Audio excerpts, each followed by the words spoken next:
Hello friends, welcome back to academy. मैं मोहम्मद अमीन शेख एक बार फिर से आपका स्वागत करता हूं ई एकेडमी की एसईओ ट्यूटोरियल की इस सीरीज के अंदर। आज का ट्यूटोरियल देखने से पहले अगर आपने हमारा लास्ट ट्यूटोरियल नहीं देखा हो जिसके अंदर हमने short tail keyword versus long tail keyword क्या होता है उसके बारे में कुछ चीजें एक्सप्लेन की थी, तो अगर आपने वो वीडियो नहीं देखा है तो ऊपर की तरफ जो आई आइकॉन दिख रहा है उसके ऊपर क्लिक करके वो वीडियो पहले देख लीजिए। तो चलिए स्टार्ट करें हमारा आज का ट्यूटोरियल। अब आज के ट्यूटोरियल में हम क्या देखने वाले हैं? आज के ट्यूटोरियल में हम देखने वाले हैं कि सबसे पहली चीज तो ये है कि अगर आप कोई वेबसाइट को रैंक करवाना चाहते हो, ठीक है, आप कोई भी वेबसाइट को रैंक करवाना चाहते हो गूगल सर्च इंजन के अंदर, then how much time it will take, जैसे कि आपको यहाँ पे दिख रहा है, how much time it take to rank a website in Google search engine.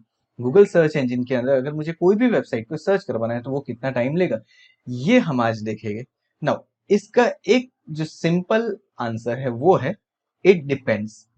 अब इट डिपेंड्स का मतलब क्या हुआ कि जब आप कोई वेबसाइट बनाते हो, वो वेबसाइट किसके रिलेटेड है उसके ऊपर ये सारी चीजें डिपेंड करेगी, और उसके लिए कौन कौन से फैक्टर्स वर्क करेंगे वो हम देखते हैं। तो चलिए स्टार्ट करते हैं। अब यहाँ पे जो सबसे पहला फैक्टर्स आपको दिखेगा वो ये है कि how old your domain is, आपका डोमेन कितना ओल्ड है।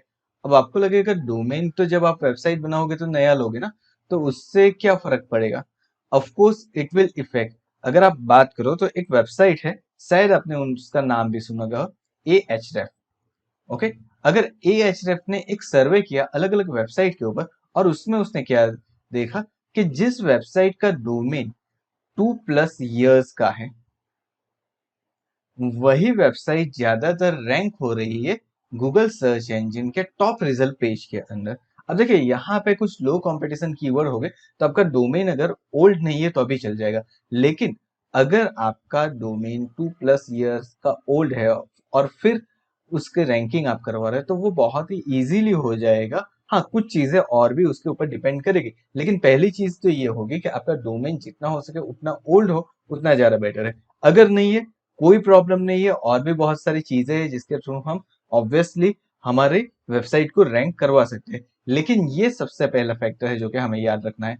नाउ अब आते हैं हमारे नेक्स्ट फैक्टर के ऊपर। तो नेक्स्ट फैक्टर जो है वो भी बहुत ही इंपॉर्टेंट है, और वो है कीवर्ड एंड कॉम्पिटिटर। अब देखिए यहाँ पे कीवर्ड और कॉम्पिटिटर ये दोनों बहुत ही इंपॉर्टेंट चीज है आपकी वेबसाइट को रैंक करवाने के लिए। अब आपको लगेगा कीवर्ड्स क्या है, कॉम्पिटिटर क्या है। तो कीवर्ड के लिए तो हमने जैसे बताया, हम लास्ट एक वीडियो, दो वीडियो हम बना ही चुके हैं जिसके ऊपर हमने बात की है कि कीवर्ड्स क्या होता है, शॉर्ट टेल कीवर्ड क्या होता है, लॉन्ग टेल कीवर्ड क्या होता है। कॉम्पिटिटर के बारे में भी आज की वीडियो में देखेंगे, लेकिन सबसे पहले कीवर्ड के बारे में समझते हैं।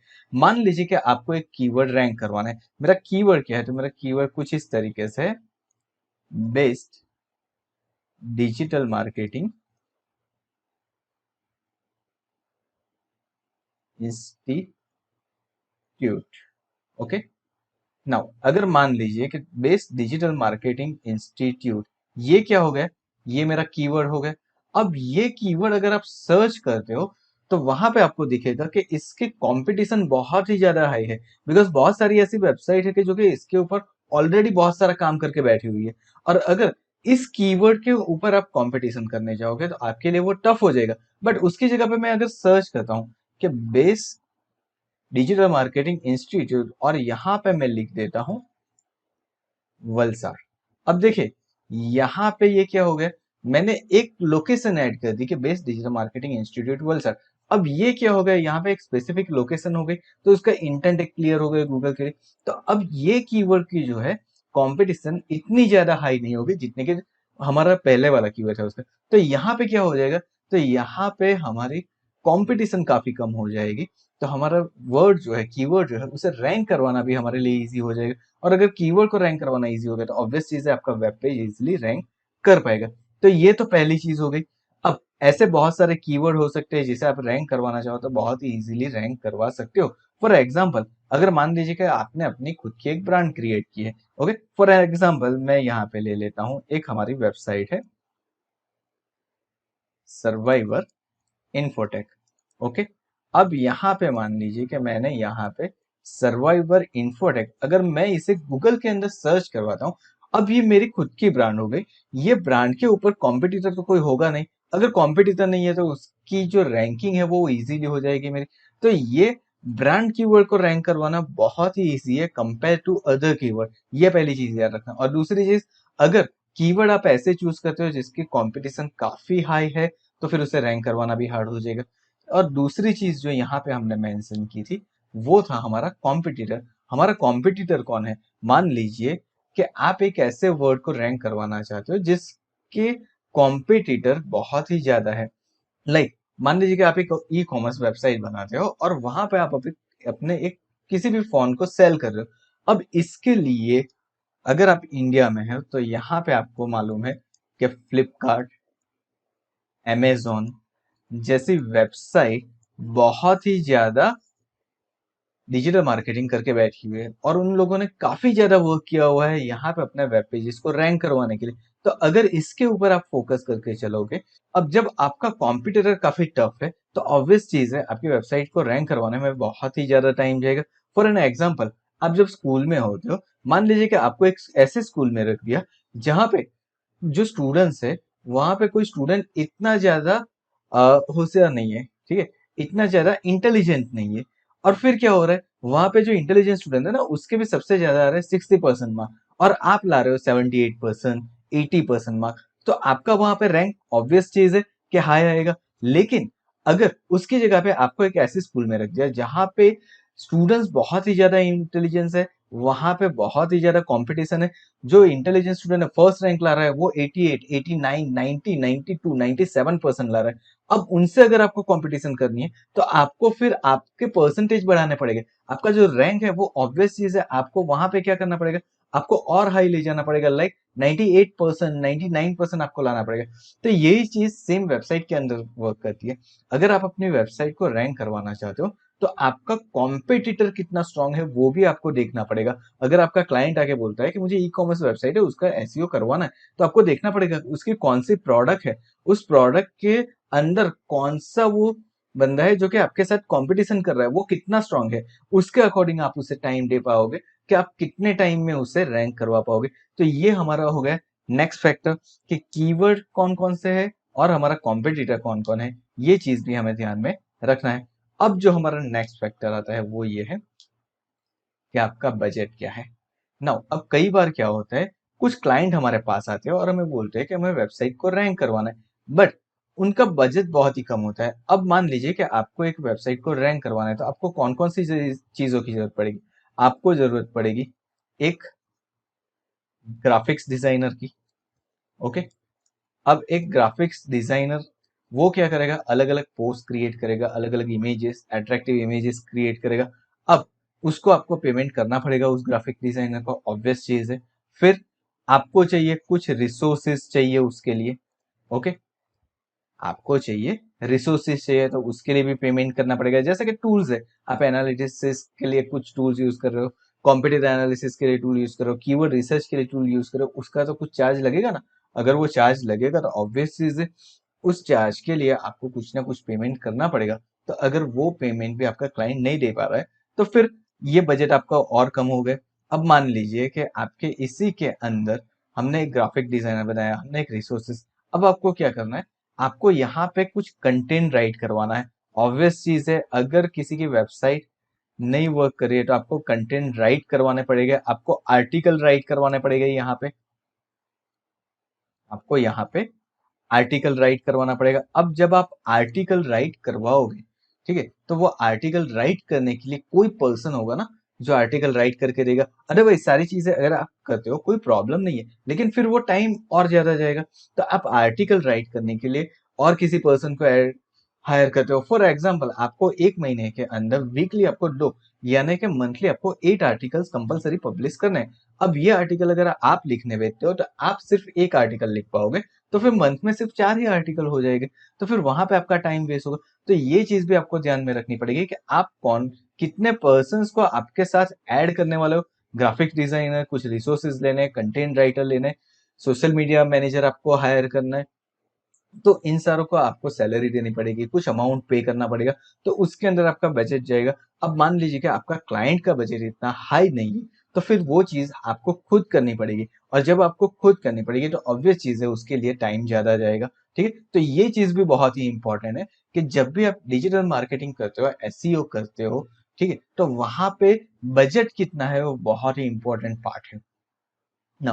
अब आते हैं हमारे नेक्स्ट स्टेप के ऊपर कि कौन सी वो चीज है जो कि हमारे पास नेक्स्ट है, जो कि इंपॉर्टेंट साबित हो सकती है आपके वेबसाइट के रैंकिंग के अंदर। तो ये चीजें तो हमने यहाँ तक देख ली। अब यहाँ पे कुछ है, हाउ डज एसईओ टेक।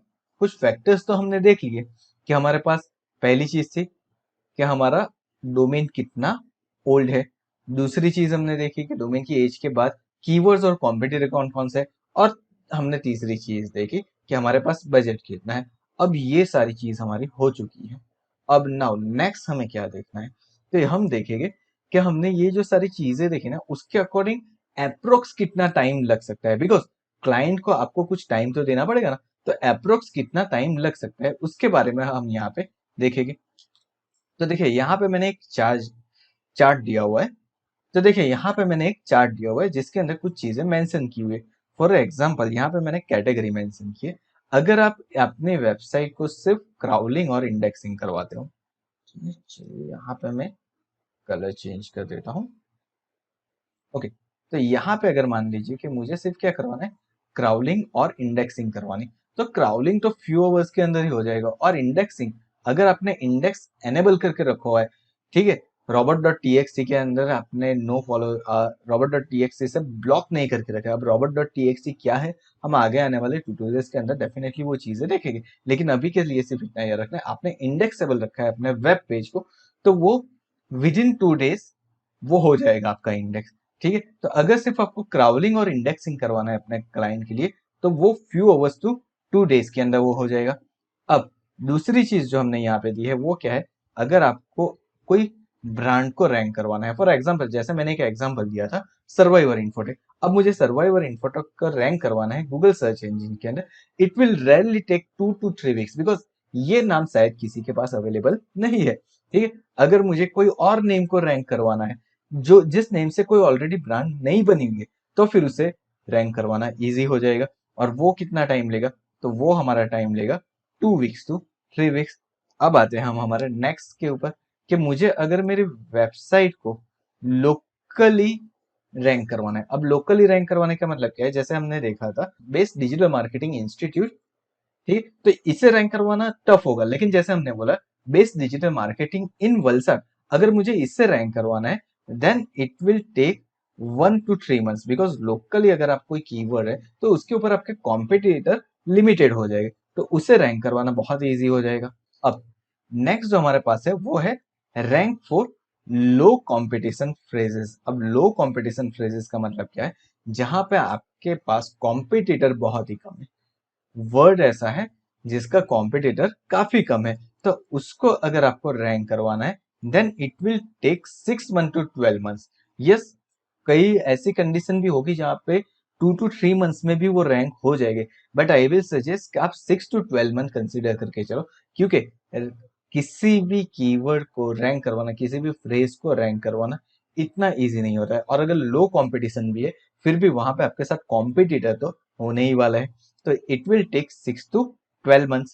अब नेक्स्ट जो मेरे पास है वो एक है रैंक हाई कंपटीशन फ्रेजेस। अब हाई कंपटीशन फ्रेजेस क्या होते हैं, ठीक है, सो हाई कंपटीशन फ्रेजेस का मतलब होता है जो वर्ड, जैसे कि मैंने बोला best digital marketing institute in India या फिर बेस्ट डिजिटल मार्केटिंग इंस्टीट्यूट, बस मैं इतना सर्च करता हूँ।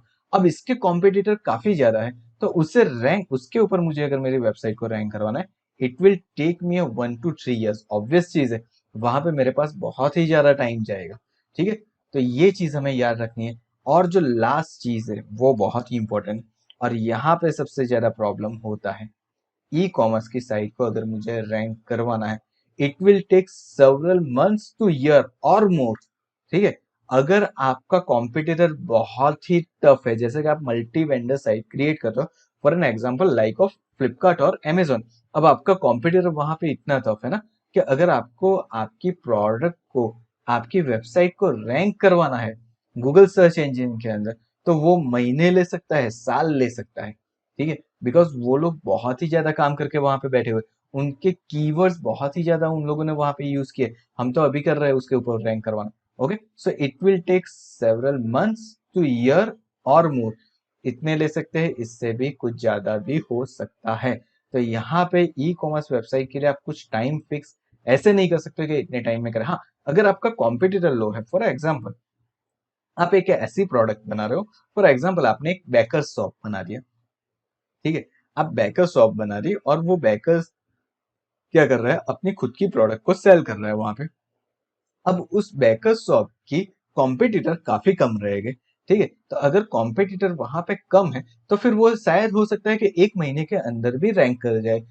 लेकिन अगर वही प्रोडक्ट और किसी मार्केट प्लेस के ऊपर अवेलेबल है, यानी कि और किसी वेबसाइट के ऊपर अवेलेबल है, और वहां पे आपके कॉम्पिटिटर बहुत स्ट्रांग है, तो फिर वो महीने लेगा, साल लेगा, टाइम पे टाइम लेता जाएगा। Okay, so that is totally depends, आपकी वेबसाइट क्या है, आपके कंटेंट क्या है, वो सारी चीजें डिसाइड करेगी कि आपकी वेबसाइट रैंक होने में कितना टाइम लगेगा।